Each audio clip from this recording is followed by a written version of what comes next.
Bueno, sé que hay mucha gente del otro lado, sobre todo porque estamos a nada de enfrentarnos nuevamente los argentinos en las urnas, así que qué buen momento para reunirnos y para hablar, ¿por qué no?, de temas históricos. Y además tengo un gran protagonista y amigo de la casa que sé que ustedes disfrutan mucho, así que no quiero perder ni un segundo más para presentarlo. Tito Domina con nosotros. ¿Cómo andás? Hola, Cruz, qué gusto. Bien. Un gustazo para mí también. No, me encanta compartir con tu audiencia estos temas, ¿no? Claro que sí. Bueno, no queda nada para votar mañana. Así es, así es. En un clima bastante enrarecido, ¿no? Sí. En el país, difícil.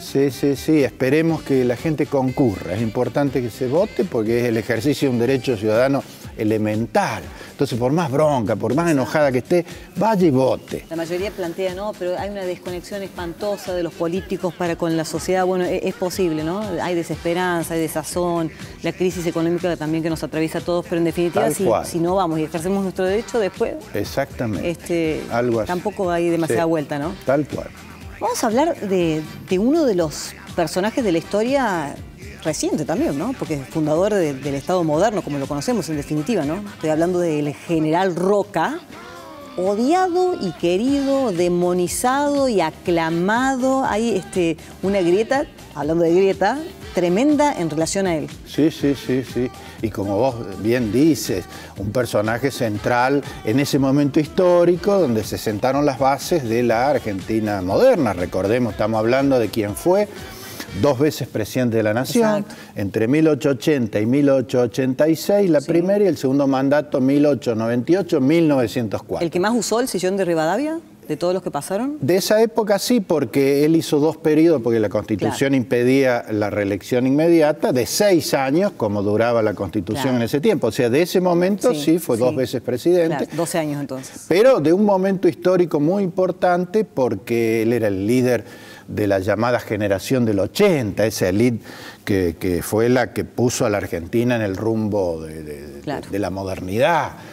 Entonces se lo recuerda por su gestión, pero sobre todo por lo que vos dices, la controversia alrededor de la... Que ya nos metemos en ella, pero ¿es cierto que quiso ser médico en un principio o que tenía Él era tucumano, la carrera militar despuntó y ahí se fue el camino de su vida, pero sí, se dice que su vocación iba por ese lado.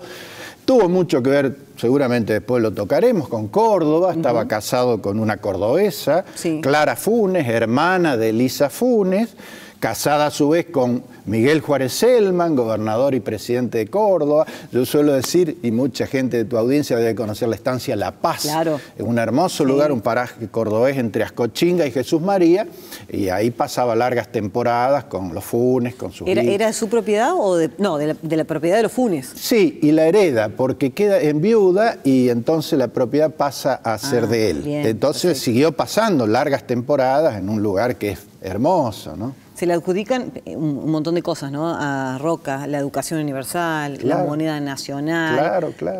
Sin embargo, lo que ha provocado esta grieta es la campaña famosa al desierto. Claro, porque los críticos, digamos, lo acusan de genocida, aclaremos, lo acusan del exterminio de pueblos originarios, mapuches especialmente, y bueno, ha quedado en medio de una controversia, inclusive le bajan las estatuas, escraches, vandalismo. Cambiar los nombres incluso de las calles, de avenidas. Se cambiaron. En Río Gallego, la avenida principal que se llamaba Julio Roca fue cambiada y la estatua pasada a otro lugar, y en muchos lugares se intenta.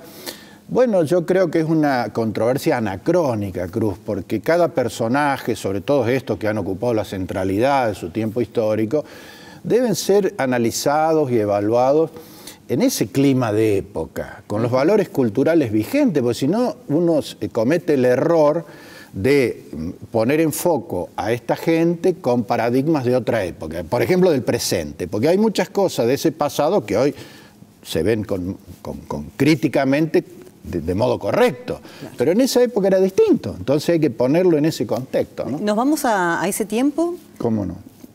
¿Qué extensión tenía la Patagonia? ¿A qué se le llamaba Patagonia? ¿Qué comprendía, por ejemplo? Claro, porque recordemos que toda esta crítica es por la famosa conquista del desierto. Exacto. Una especie de aventura, parece el nombre de una película prácticamente. Entonces, hagamos esto, Cruz, vos y tu audiencia, hagamos esto. Cerremos los ojos e imaginemos el mapa de nuestra República Argentina y tracemos así imaginariamente una línea horizontal que arranque San Rafael Mendoza, Villa Mercedes San Luis, Río Cuarto Córdoba, Venado Tuerto Santa Fe, Chascomús provincia de Buenos Aires. ¿Está?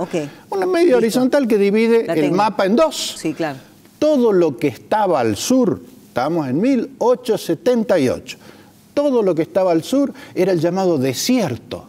Un lugar, un espacio indefinido, donde no se ejercía de modo efectivo la soberanía, no había una ocupación física, tampoco era desierto, porque naturalmente había comunidades originarias, pueblos indígenas sedentarios y nómades, los mapuches iban y venían detrás de la cordillera, con los malones.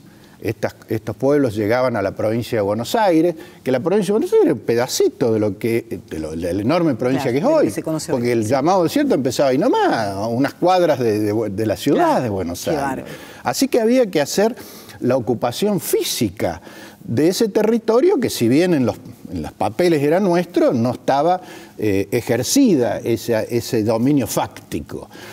Fíjate vos qué loco que para frenar las invasiones de los pueblos indígenas, los malones, el ministro de guerra, porque Julio Argentino en ese momento, 1878, era ministro de guerra del presidente Nicolás Avellaneda. Claro. El anterior había sido Adolfo Alsina.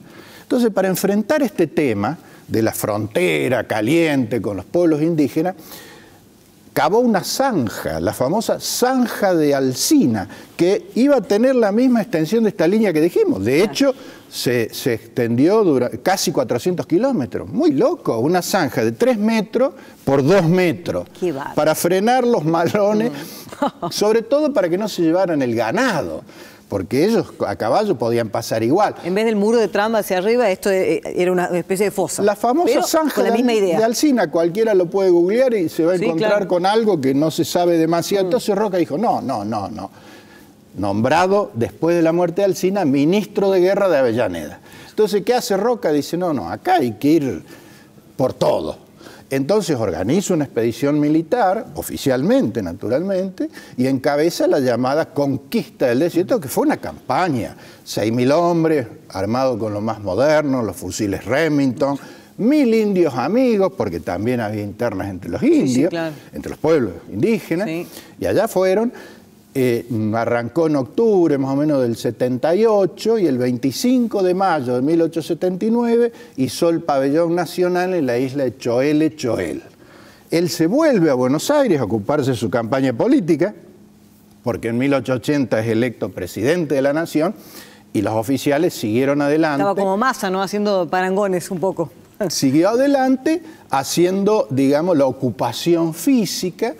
Y la verdad que a partir de ese momento la Patagonia entonces se consolidó como dominio, como espacio propio, porque Chile siempre le tuvo mucha apetencia, siempre lo tuvo en la mira. Había interés. Fíjate que hasta hace poco el conflicto con el canal de Beagle, con Chile, siempre tuvimos problemas fronterizos. ¿Qué no hizo bien? Ejemplo, el modo de reparto de las tierras conquistadas. Claro, hay un lado B, porque si no... alguien que está diciendo, bueno, pero escúchame, fue todo tan bueno, tan lindo. ¿Por qué están cambiando los nombres de las avenidas? Porque no los quieren. Bueno, justamente porque se pone en foco el lado B, que fue las consecuencias militares. Hay felizmente un informe de esta campaña, que es la tercera, Cruz, porque había habido 2 anteriores. Una de Martín Rodríguez en el 1821 y la de Juan Manuel de Rosas. Mucho más cruenta, en 1833. De esa casi no se habla, pero esta fue la tercera. Hay un informe oficial, un reporte oficial de la llamada Comisión Científica que acompañó a la expedición, porque además querían ver con qué se iban a encontrar, si nadie sabía qué había ahí. Entonces dice que habla de unos 14.000 muertos y prisioneros. Muertos hubo 1.313 según ese informe. Indios de lanza, ¿no? O sea, combatientes. Sí, claro. Y el resto, ya sea reducidos o tomados prisioneros, tribus desarticuladas, mujeres y niñas entregadas en servidumbre a las familias porteñas. Ese lado B, obviamente que se podría haber hecho de un modo mucho más humanitario. Yo no es para justificar, porque no es eso lo que quiero, pero simplemente dejar constancia que la imagen pública de esos pueblos que llevaban, de esas tribus que llevaban adelante malones, secuestraban mujeres y niños, incendiaban un pueblo, robaban ganado, no era la mejor. Entonces todo esto era como que se naturalizó en ese momento. ¿En ese momento no tenía detractores? Muy pocos, muy pocos. No hubo así un clamor tal. Es así que inmediatamente gana las elecciones por el prestigio, entre comillas, ganado en esa campaña. Y lo otro, lo que mencionabas vos, como se recuperaron, entre comillas, 15.000 hectáreas cuadradas, no hectáreas, leguas cuadradas, leguas. O sea, un territorio enorme, claro. Media provincia de Buenos Aires, La Pampa, la Patagonia, y se repartieron esas tierras entre familias patricias de Buenos Aires, apellidos muy conocidos, Martínez de Hoz, Unzué, Pereira Iraola, Bunge. Sí, grandes latifundios en manos de unos pocos. Grandes latifundios. Y de amigos seguramente, ¿no? Amigos del poder, naturalmente. Claro. Entonces eso sí, claro que se podría haber hecho de otro modo, estableciendo colonias, era el momento que el país recibe un montón de inmigrantes, pero son los aspectos que no se pueden dejar de mencionar sin perder de vista lo más importante, que es, digamos, la ocupación física de un territorio que no lo teníamos como tal, como jurisdicción propia. Entonces esto hay que valorarlo desde esa perspectiva. Las bajas fueron mucho menos que en la campaña de Rosas, inclusive hay historiadores rosistas como Adolfo Saldías, el padre del revisionismo histórico, que habla de 10.000 bajas durante la campaña de Rosas. En este caso está hablando de 1.313 muertos. Pero es posible como que está un poco más acá de la historia, se le pase mayor factura. Sí, o porque quedó mayor registro y hubo después una repercusión a través del tiempo que ahora renació con esto que a mí no me gusta del modo que se está haciendo. ¿Por qué, Cruz? Digo, la reivindicación de los pueblos originarios que tienen todo el derecho, pues estaban acá antes que llegaran los conquistadores. Pero la Constitución Nacional, la reforma del año 94, estableció en el artículo 75, inciso 17, claramente, hay que leerlo, googleen, los derechos de los pueblos originarios, se acepta, reconoce su preexistencia, su derecho al lugar natural, de modo que todo se puede hacer por un camino legal si lo que se busca efectivamente es una reparación histórica, justa y correcta. Pero esto me parece que va por otro lado, este asunto de la violencia que pasa en el sur, la ocupación de terrenos así de modo arbitrario. Esto no está bueno. Gracias, porque otra vez nos has hecho entrar en el pasado y disfrutarlo, así que un placer para nosotros tenerte acá. Y simplemente 10 segundos. Sí. Lo mismo que dijimos cuando arrancamos, con Roca se puede quererlo más, quererlo menos, pero por favor analizarlo en el contexto en que fue la figura central de la Argentina moderna y reconocerle todo lo que hizo a favor de este querido país que tenemos. ¿No? Exacto. Y hablando del querido país, ¿qué mensaje tenés para los argentinos en este momento tan sensible, ¿no? Que uno no sabe qué hacer, hasta se guarda un poco y demasiado también? Te entiendo, mira, estás hablando con un veterano, con un 70.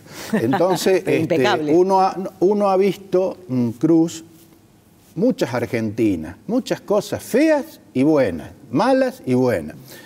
Y sinceramente este es un momento donde yo lo pondría inédito en cuanto a que yo no recuerdo. Momentos feos tuvimos, la última dictadura, lo que pasó, ¿no es cierto?, después del golpe del 76. Esto es naturalmente distinto, pero fíjate que este año se cumplen 40 años de la recuperación de la democracia. Así es. Un año en que tendríamos que estar festejando los argentinos, de haber tenido la democracia todo este tiempo y de seguir con el Estado de Derecho, los beneficios de las garantías constitucionales, todo eso. Y sin embargo no estamos bien.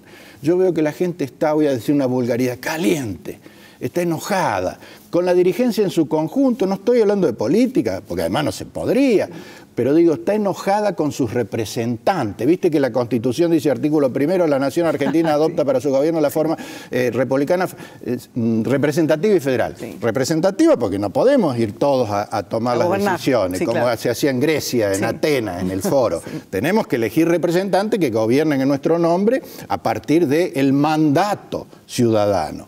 Bueno, no está pasando, la gente no está conforme. Yo creo que las responsabilidades a la hora de repartir culpas son amplias, son amplias. Así que, en una palabra, para no tirar demasiadas pálidas, esperemos que encontremos el rumbo, que seamos capaces. Ojalá.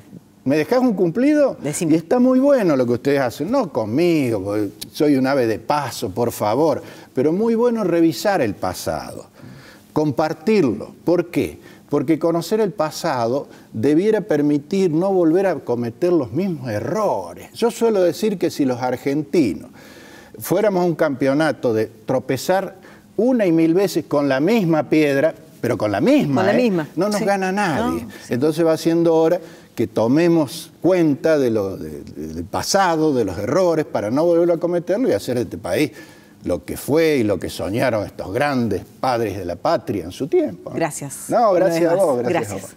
Pausa. Ya venimos.